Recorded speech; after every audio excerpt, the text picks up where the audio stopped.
দেখেন বাংলাদেশের পশুর হাটের অবস্থা। ব্যাপারী ভাইরা দেখেন, এক সপ্তাহ আগে আসছে এই হাটে, বুঝছেন, নাম করা হাট খুলনা শহরের। সেই হাটের অবস্থা দেখেন, মানুষের মাথায় হাত।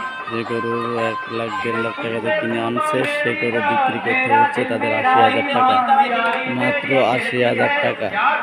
এভাবে সকল ব্যাপারী ক্রেতাদের উদ্দেশ্যে বলতেছি যে এই হাটের পশু ক্রয় যারা করবেন তারা একটু করে দেখেন সুন্দরভাবে এগুলো করার জন্য। কারণ দেখেন, যারা ব্যবসায়িক ব্যাপারী তারা তাদেরকে ছবি তুলতে নিষেধ করতেছে, যেহেতু তারা এবারে প্রায় করে এনে ব্যবসার জন্য তাদের এখন লজ্জা বোধ করছেন। ঠিক আছে, আমাদের সাংবাদিকের সামনে আসতেও তার কথা বলতেও রাজি হচ্ছে না। কারণ কি বলবে, তাদের কষ্টে তাদের বুক ফেটে যাচ্ছে। কারণ প্রত্যেকটা গরুতে 20,000 30,000 থাকছে না, তাদের লস হচ্ছে। এই জন্য আমি আপনাকে দেখানোর চেষ্টা করতেছি। দেখেন, বিশাল হাটে শুধু গরু আর ব্যবসায়িকরা, কোনো ক্রেতা নাই।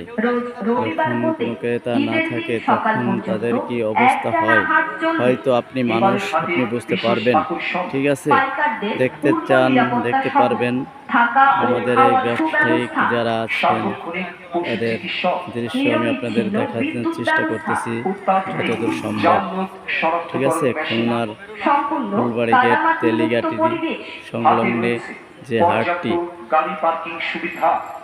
এই পশুর হাটের মানুষের চেহারা দেখলে আপনারা বুঝতে পারবেন যে এদের মনের অবস্থাটা কি। তারা কোনো সাংবাদিকের সামনে এসে কথা বলতে চাচ্ছে না। ঠিক আছে, আমি আপনাকে এটুকু বলতে পারি, এই দুর্ভোগ শুধু নেমে এসেছে আমলিগ দেশ থেকে চলে যাওয়ার কারণে। পশু ক্রয় করার কোনো লোকই নাই। দেখেন আপনারা, শুধু গরু আছে আর ব্যবসায়িকরা আছে, খুব চিন্তিত মাথায় বসে আছে। ঠিক আছে, আমি আপনাদের উদ্দেশ্যে বলতেছি, আসসালামু আলাইকুম। আপনারা এদের জন্য ঠিক আছে।